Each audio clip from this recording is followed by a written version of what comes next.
দাঁড়ানো কালকে 10:30 থেকে দাঁড়াই রয়েছে এখানে।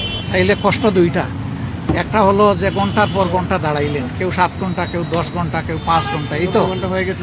আরবার আপনারা সারাদিনের তেল পাইলেন একবার, তাও গাড়িওয়ালা বলতেছে যে তাদেরকে 2000 টাকার উপরে তেল দেয় না।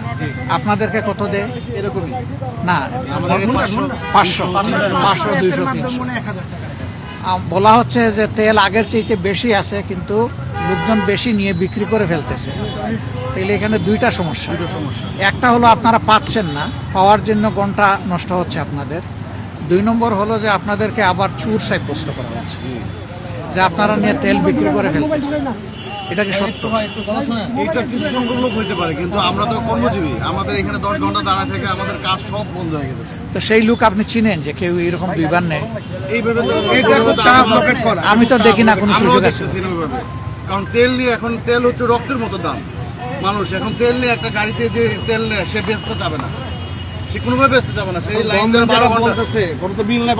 আরে সে পাইতেছে না, বিক্রি করবে কোথায়? ওই লোকটা কালকে রাতে 3টা থেকে দাঁড়ায় এখানে এসে 9টার দিকে তেল নাই। আসেন এদিকে আসেন আপনি, এই যে গাড়ি নিয়ে দাঁড়ায় আছে।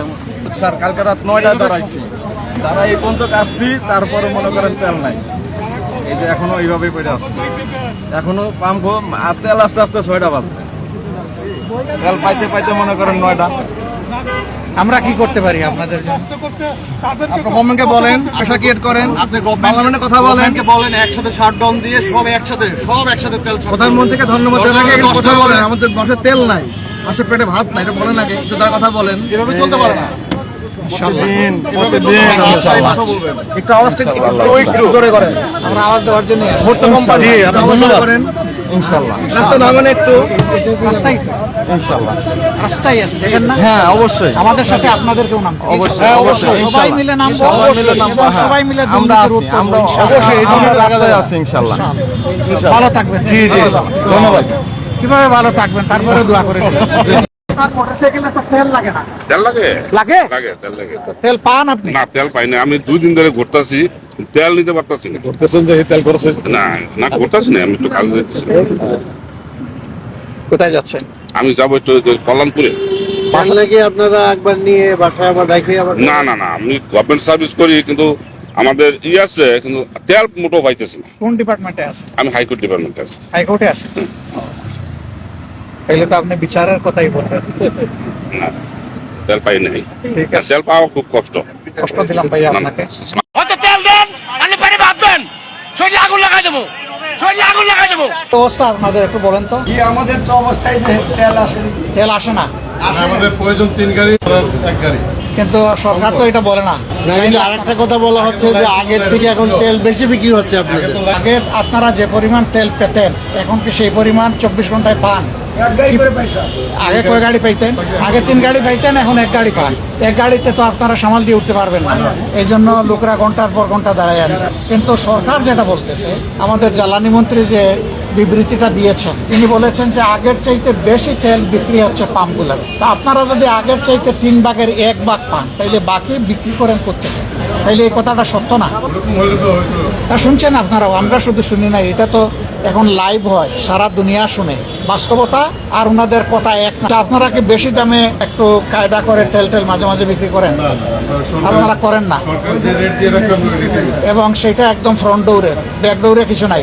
এমন তো না যে এখানে কিছু নিলেন আবার বাইরে অন্য জায়গায় কিছু নিলেন। না ওইরকম হয় স্যার, এই যে এখন সিন্ধু খুলে নিয়ে এগুলো পে অর্ডার বানাতে না, ব্যাপার হয়েছে কি, আমাদেরকে একটা কথা সংসদের ভিতরে বলা হচ্ছে, আমরা বলি মহান জাতীয় সংসদ, পবিত্র জাতীয় সংসদ বলি না? তো সেখানে একটা কথা বললে তো এটার হিসাব দিতে হয়, আমাদের হিসাব নিতেও হয়, আমাদেরকে দুইটাই দেওয়া লাগে নেওয়া লাগে। এই জন্য আমরা বাস্তবে এই অবস্থাটা বোঝার জন্য এসেছি। বলে যে এরপরে আমি যখন কাছে চলে আসছি, এখন জানি যে তেল নাই, তা আমি কি করবো? আমি তো এখানে পড়ে আছি। অথচ বলা হচ্ছে যে একে গাড়ি বারবার তেল নিয়ে বিক্রি করছে, এই জন্য তেলের ডিমান্ড বেড়ে গেছে, আগের চাইতে বেশি বিক্রি হচ্ছে। এই কথা একেবারেই অসত্য, কেউ স্বীকার করে না। সবাই বলছে সারাদিনে একবারই পাই। আমরা এটা বিশ্বাস করি এবং স্বীকার করি, এই সংকটটা এই সরকারের তৈরি না। এই সংকট তৈরি হয়েছে বিশ্বের যুদ্ধে লাগার কারণ। তাহলে এখানে লুকোচুরির কি আছে? আমরা খোলামেলা সত্য কথাটা বলি, সবাই মিলে তার সমাধানের পথ খুঁজে বের করি। তা না করে ধামা চাপা দেওয়া হলে, ধামা চাপা দিলে সেচে কি পাওয়ার টিলার চালানোর জন্য আমার কৃষক ভাইটা তেল পাবে? যারা বাইক চালাইয়া নিজের সংসারটা কোনো স্রোত নির্বাহ করে, আমি জিজ্ঞেস করেছি ভাই আগে কত, বলে যে আগে 1,500-2,000 টাকা রুজি করতাম, এখন কত? কয় না এখন তো 500-600। অথচ দ্রব্যের মূল্য বেড়ে গেছে দুইটা কারণে। একটা হলো তেলের বাজারে অস্থিরতা সংকট, এই জন্য পরিবহন খরচ বেড়ে গেছে, আর একটা হলো চাঁদাবাজির রেটও বাড়াই গেছে। এই দুইটার ভার এসে সাধারণ জনগণের গাড়ে পড়ছে। আমরা ইনশাল্লাহ এই ব্যাপারে কথা বলবো। আমরা সকল অন্যায়ের বিপক্ষে। আমরা বলতে কারা, আপনাদেরকে বাদ দিয়ে নয়, এই সবাই মিলিয়ে আমরা। আপনারা আমাদেরকে সংসদে পাঠিয়েছেন ভোট দিয়ে, আশা করেছিলেন আমরা সরকার গঠন করব। আল্লাহর ইচ্ছে ওটা হয় নাই, এই নিয়ে কোনো আফসোস নাই। আমরা সরকার গঠন করলাম কি করলাম না এটা আমাদের কাছে বড় ব্যাপার নয়। আমাদের কাছে বড় ব্যাপার আমরা জনগণের জন্য কথা বলতে পারলাম কিনা, কাজ করতে পারলাম। আমরা কথাও বলবো, যেখানে সম্ভব কাজও করবো ইনশাআল্লাহ। সব কাজ এখন চাইলেই আমরা পারবো না, যা আমরা পারবো তা আমরা করবো ইনশাআল্লাহ। আল্লাহর কদমে দেশের উপরে হোক, আমাদের কাঁধে দেশের উপরে পৌঁছাবে।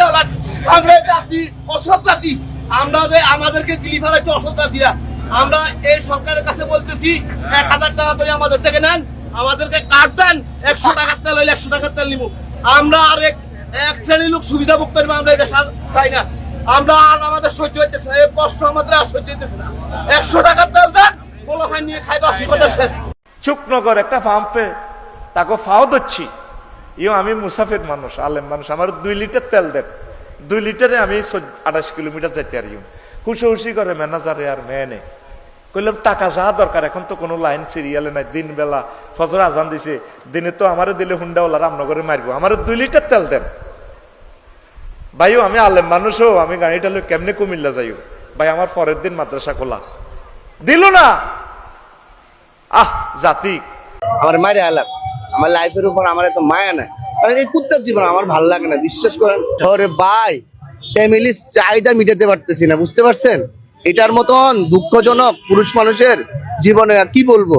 কালকে রাতে নাইট করে আইছি, হ্যাঁ, এখন এই যে 5:30 6টার দিকে ঢুকছি, এখন ছাড়ছে। এর মধ্যে সরকারি লোকদেরকে স্পেশাল ভাবে দিচ্ছে, আমাদেরকে কি লোকাল ভাবে দিচ্ছে, বুঝছেন? এই রোদের মধ্যে এখন বাজতেছে কয়টা, 3:30, এখন আমি ঘুমাইতে যাব, বুঝছেন? মানে এই দেশের মানুষের চিন্তা চেতনা কি আমি বুঝতেছি না। আমি না খাই সারা রাত নাইট করে, বুঝেন সিরিয়ালটা হতে কত কষ্ট হয়েছে।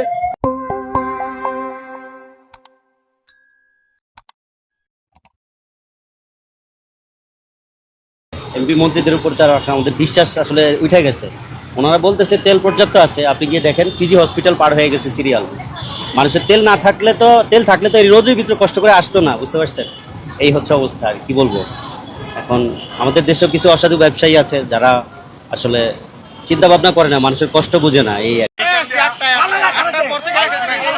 10:30 থেকে লাইনে আসছি, এখান দিয়ে ওই পাশে দিয়ে তারা ভিআইপি নাম দিয়ে, ধান্দাবাজ নাম দিয়ে, সরকারি অফিসারের নাম দিয়ে তারা বারবার ওখানে লোক ঢুকাইছে।